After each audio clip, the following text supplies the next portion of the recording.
ಶ್ರೀ ಗಣಪತಿ ಶಾರದಾ ಗುರುಭ್ಯೋ ನಮಃ. ಯತ್ರ ಯೋಗೇಶ್ವರ ಕೃಷ್ಣೋ ಯತ್ರ ಪಾರ್ಥೋ ಧನುರ್ಧರಃ ತತ್ರ ಶ್ರೀ ವಿಜಯ ಭೂತಿರ್ಧ್ರುವ ನೀತಿರ್ಮತಿರ್ಮಮ. ಶ್ರೋತೃಗಳಿಗೆ ಶ್ರೀ ಅಳಸಿಂಗರಾಚಾರ್ಯ ವಿರಚಿತ ಶ್ರೀ ವ್ಯಾಸ ಮಹರ್ಷಿ ಪ್ರಣೀತ ಶ್ರೀಮನ್ ಮಹಾಭಾರತದ ಭೀಷ್ಮ ಪರ್ವದಲ್ಲಿ ಸಂಕುಲ ಯುದ್ಧವು ಎಂಬ 85ನೆಯ ಅಧ್ಯಾಯಕ್ಕೆ ಸ್ವಾಗತ. ಓ ರಾಜೇಂದ್ರ, ಸಂಜಯನು ಧೃತರಾಷ್ಟ್ರನನ್ನು ಕುರಿತು ಹೇಳುತ್ತಿರುವನು. ಹೀಗೆ ಬಾಣದಿಂದ ನೊಂದ ಅರ್ಜುನನು ಕಾಲಿಂದ ಮೆಟ್ಟಿದ ಸರ್ಪದಂತೆ ಕೋಪದಿಂದ ಬುಸುಗುಟ್ಟುತ್ತಾ ಆ ಎಲ್ಲ ಮಹಾರಥರ ಬಾಣಗಳನ್ನು, ಅವರ ಬಿಲ್ಲುಗಳನ್ನು ತನ್ನ ಬಾಣಗಳಿಂದ ಕತ್ತರಿಸುತ್ತಾ ಬಂದನು. ಈ ಯುದ್ಧದಲ್ಲಿ ಅವರಲ್ಲಿ ಯಾರನ್ನು ತಾನು ಉಳಿಸುವುದಿಲ್ಲವೆಂದು ಸಂಕಲ್ಪಿಸಿದನು. ಅರ್ಜುನನ ಬಾಣಗಳಿಂದ ಹೊಡೆಯಲ್ಪಟ್ಟ ಅನೇಕ ರಾಜರು ಮೈಯೆಲ್ಲ ಗಾಯವಾಗಿ ರಕ್ತದಿಗ್ಧ ಗಾತ್ರರಾಗಿ ಕೆಳಗೆ ಬಿದ್ದರು. ತಲೆ ಕಡಿದು ಬಿದ್ದವರು, ಗತಪ್ರಾಣರಾಗಿ ಬಿದ್ದವರು, ಕವಚಗಳು ಹರಿದು ಅಂಗಾಂಗಗಳೆಲ್ಲ ಭೇದಿಸಿ ನೆಲದಲ್ಲಿ ಬಿದ್ದವರು ಅನೇಕ ಮಂದಿ ಇದ್ದರು. ಹೀಗೆ ಕೌರವರ ಸೈನ್ಯದ ರಾಜಪುತ್ರರು ಹತರಾಗುತ್ತಿರುವುದನ್ನು ನೋಡಿ ತ್ರಿಗರ್ತ ರಾಜನು ಆ ರಥ ಸೈನ್ಯಕ್ಕೆ ಬೆಂಬಲವಾಗಿ ತನ್ನ ರಥವನ್ನು ಮುಂದೆ ಬಿಟ್ಟುಕೊಂಡು ಹೋದನು. ಬೇರೆ 32 ಮಂದಿ ರಥಿಕರು ಆ ತ್ರಿಗರ್ತನಿಗೆ ಬೆಂಬಲವಾಗಿ ಅರ್ಜುನನನ್ನು ಎದುರಿಸುವುದಕ್ಕೆ ಹೊರಟರು.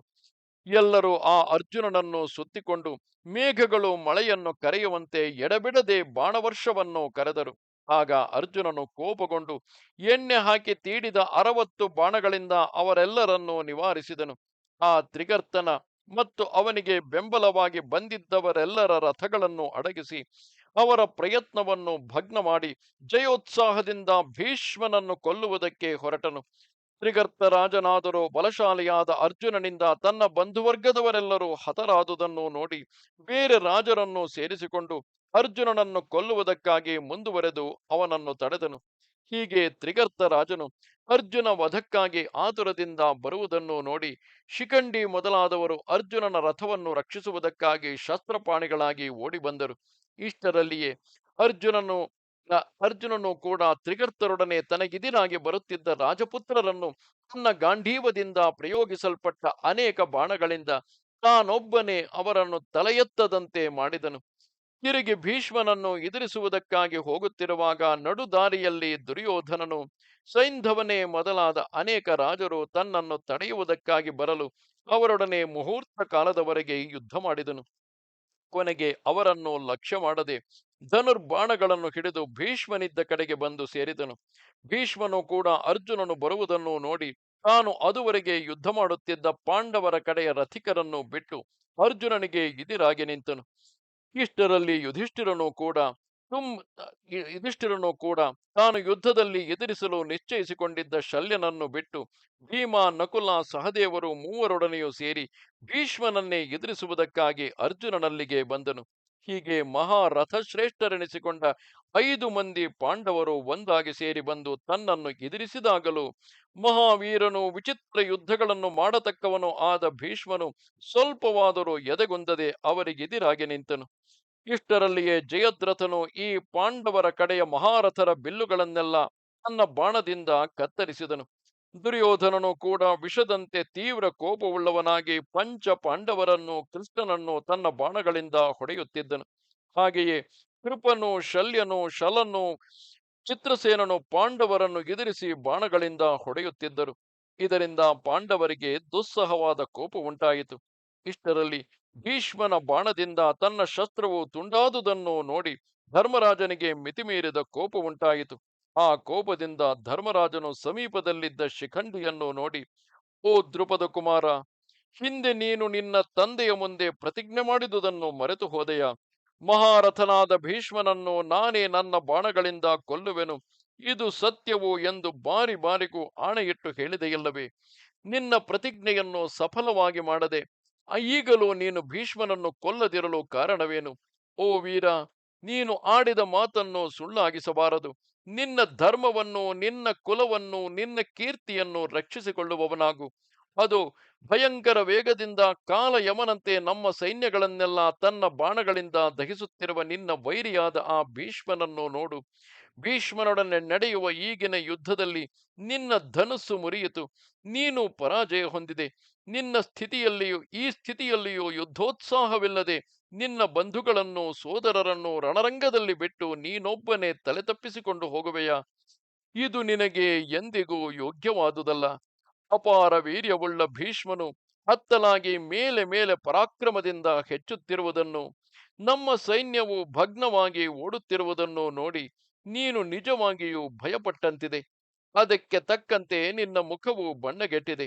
ವೀರಾಗ್ರಣಿಯಾದ ಅರ್ಜುನನು ಈಗ ನಮ್ಮ ಕಣ್ಣೆದುರಿಗಿಲ್ಲದೆ ಬೇರೆ ಯುದ್ಧದಲ್ಲಿ ಕೈಕಲಿತಿರುವಾಗ, ಲೋಕದಲ್ಲಿ ಭೀಷ್ಮನಿಗಿಂತಲೂ ಅಧಿಕ ಪ್ರಖ್ಯಾತಿಯನ್ನು ಹೊಂದಿದ ನೀನು ಹೀಗೆ ಭಯವನ್ನು ತೋರಿಸುತ್ತಿರುವೆಯಲ್ಲ ಎಂದನು.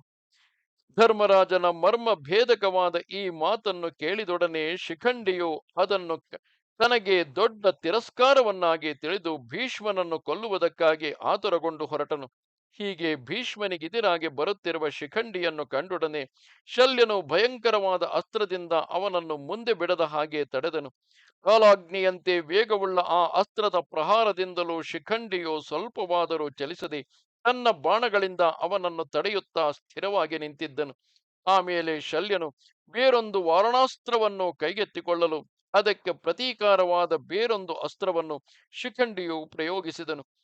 ಹೀಗೆ ಇವರಿಬ್ಬರ ಅಸ್ತ್ರಗಳು ಪ್ರತ್ಯಸ್ತ್ರಗಳು ಭೇದಿಸಲ್ಪಡುತ್ತಿರುವುದನ್ನು ಆಕಾಶದಲ್ಲಿ ದೇವತೆಗಳು, ರಣರಂಗದಲ್ಲಿ ರಾಜರು ಆಶ್ಚರ್ಯದಿಂದ ನೋಡುತ್ತಿದ್ದರು. ಇಷ್ಟರಲ್ಲಿ ಭೀಷ್ಮನು ತನ್ನ ಬಾಣದಿಂದ ಯುಧಿಷ್ಠಿರನ ಬಿಲ್ಲನ್ನು, ಧ್ವಜವನ್ನು ಕತ್ತರಿಸಿ ದೊಡ್ಡ ಸಿಂಹನಾದವನ್ನು ಮಾಡಿದನು. ಇಷ್ಟರಲ್ಲಿಯೇ ಭೀಮನು ಧನುರ್ಬಾಣಗಳನ್ನು ಕೆಳಗಿಟ್ಟು ಯುಧಿಷ್ಠಿರನು ಭಯಾಭೀಷ್ಟನಾಗಿರುವುದನ್ನು ನೋಡಿ ಗದೆಯನ್ನು ಕೈಗೆತ್ತಿಕೊಂಡು ಕಾಲ್ನಡೆಯಿಂದಲೇ ಜಯದ್ರಥನನ್ನು ಎದುರಿಸಿದನು. ಗದಾಪಾಣಿಯಾಗಿ ಬರುತ್ತಿರುವ ಭೀಮನನ್ನು ಕಂಡಾಗಲೇ ಸೈಂಧವನು 500 ತೀಕ್ಷ್ಣ ಬಾಣಗಳಿಂದ ಅವನನ್ನು ಮುಚ್ಚಿದನು. ಯಮದಂಡಕ್ಕೆ ಸಮಾನಗಳಾದ ಆ ಬಾಣಗಳನ್ನು ಲಕ್ಷ್ಯ ಮಾಡದೆ ಭೀಮನು ವೇಗದಿಂದೋಡಿ ಬಂದು ಆ ಸಿಂಧುರಾಜನ 4 ರಥಾಶ್ವಗಳನ್ನು ಗದೆಯಿಂದ ಬಡಿದು ಕೊಂದನು. ಇದನ್ನು ನೋಡಿ ನಿನ್ನ ಮಗನಾದ ದುರ್ಯೋಧನನು ವೇಗದಿಂದ ತನ್ನ ರಥವನ್ನು ಬಿಟ್ಟುಕೊಂಡು ಶಸ್ತ್ರಪಾಣಿಯಾಗಿ ಭೀಮನನ್ನು ಎದುರಿಸಿದನು. ಜಯದ್ರಥನು ಕೂಡ ಕುದುರೆಗಳು ಸತ್ತ ತನ್ನ ರಥವನ್ನು ಬಿಟ್ಟಿಳಿದು ಭೀಮನ ಭಯದಿಂದ ಹಿಂದು ಮುಂದು ತೋರದೆ ಶಕುನಿಯ ಸಹಾಯದಿಂದ ದುರ್ಯೋಧನನಿದ್ದ ಸ್ಥಳಕ್ಕೆ ಬಂದು ಸೇರಿದನು. ಆಗಲೂ ಭೀಮನು ದೊಡ್ಡ ಸಿಂಹನಾದ ಮಾಡುತ್ತಾ ಅವರನ್ನು ಎದುರಿಸುತ್ತಿದ್ದನು. ಇಷ್ಟರಲ್ಲಿ ಯಮದಂಡಕ್ಕೆ ಸಮಾನವಾದ ಭೀಮನ ಗದೆಯನ್ನು ನೋಡಿ ಅನೇಕ ಕೌರವರು ಭಯದಿಂದ ನಿನ್ನ ಮಗನನ್ನು ಬಿಟ್ಟು ಅಲ್ಲಲ್ಲಿ ಓಡಿಹೋದರು. ಹೀಗೆ ನಿನ್ನ ಕಡೆಯ ಸೈನಿಕರೆಲ್ಲರೂ ಆ ಗದೆಯ ಪೆಟ್ಟನ್ನು ತಪ್ಪಿಸಿಕೊಳ್ಳುವುದಕ್ಕಾಗಿ ಯುದ್ಧರಂಗವನ್ನು ಬಿಟ್ಟು ಓಡಿಹೋದಾಗಲೂ ಚಿತ್ರಸೇನನೊಬ್ಬನು ಮಾತ್ರ ಹೆದರದೆ ತನಗಿದಿರಾಗಿ ಬರುತ್ತಿರುವ ಆ ಗದೆಯನ್ನು ನೋಡಿ ತನ್ನ ರಥವನ್ನು ಬಿಟ್ಟಿಳಿದು ನೆಲದಲ್ಲಿ ನಿಂತು ಕತ್ತಿ ಗುರಾಣಿಗಳನ್ನು ಕೈಗೆತ್ತಿಕೊಂಡನು. ಬೆಟ್ಟದಿಂದ ಲಂಘಿಸಿ ಬೀಳುವ ಸಿಂಹದಂತೆ ಅವನು ರಥದಿಂದಿಳಿದು ಕಾಲ್ನಡೆಯಿಂದಲೇ ಬೇರೆ ಕಡೆಗೆ ಹೋಗಿ ನಿಂತು ಬಿಟ್ಟನು. ಭೀಮನು ಬೀಸಿದ ಗದೆಯು ರಥಕ್ಕೆ ತಗುಲಿ ಆ ರಥವು ಮುರಿಯಿತು. ಕುದುರೆಗಳು ಸತ್ತವು, ಸಾರಥಿಯು ಸತ್ತನು.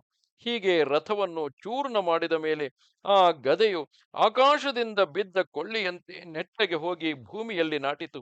ನಿಮ್ಮ ಕಡೆಯವರೆಲ್ಲರೂ ಈ ಆಶ್ಚರ್ಯವನ್ನು ನೋಡಿ ಸಂತೋಷದಿಂದ ಸಿಂಹನಾದ ಮಾಡಿದರು. ನಿನ್ನ ಮಗನಾದ ಚಿತ್ರಸೇನನ ಸಾಹಸವನ್ನು ಎಲ್ಲರೂ ಕೊಂಡಾಡಿದರು. ಇದು 85ನೆಯ ಅಧ್ಯಾಯವು.